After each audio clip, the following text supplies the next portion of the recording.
JEE advanced 2024 ఫలితాలలో open కేటగిరీలో నారాయణదే ఆధిపత్యం.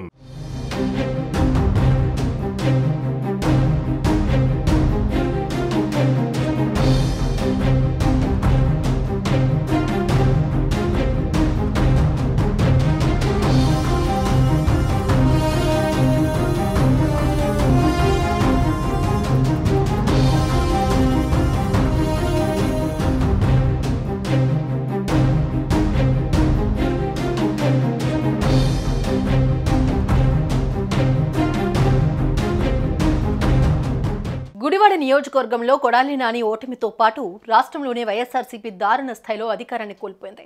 దీంతో ఆ పార్టీ నాయకులకు కాస్త ఇబ్బంది కలిగించే విషయాలు చోటు చేసుకుంటున్నాయి.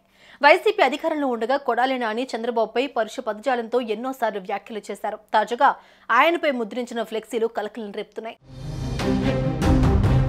గుంటూరులో మాజీ మంత్రి కొడాలి నాని ఫ్లెక్సీలు కలకలం రేపుతున్నాయి. సీఎం చంద్రబాబు బూట్లను కొడాలి నాని పాలిష్ చేస్తున్నట్లుగా ఉన్న ఫోటోలతో ఫ్లెక్సీలు వెలిశాయి. నాని ఎక్కడున్నా బయటకు రావాలి అంటూ టీడీపీ నేత కనపర్తి శ్రీనివాసరావు ఆ ఫ్లెక్సీలు వేయించారు. ఎన్నికల ముందు కుప్పంలో చంద్రబాబు గెలిస్తే రాజకీయ సన్యాసం చేసి ఆయన బూట్లు తుడుస్తానని నాని ప్రకటించినట్లు సమాచారం.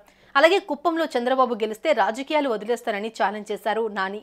చంద్రబాబుపై ఛాలెంజ్ చేసిన కొడాలి నాని ఎక్కడ దాక్కున్నా అంటూ టీడీపీ నేతలు ఫ్లెక్సీలు ఏర్పాటు చేసినట్లు తెలుస్తోంది. దమ్ముంటే బయటకు రావాలంటూ సవాల్ చేశారు. ప్రస్తుతం ఈ ఫ్లెక్సీలు రాజకీయ వర్గాల్లో చర్చకు దారితీశాయి. సుమన్ టీవీలో మీ పర్సనల్ అండ్ బిజినెస్ ప్రమోషన్స్ కోసం కింది నెంబర్కి కాంటాక్ట్ చేయండి.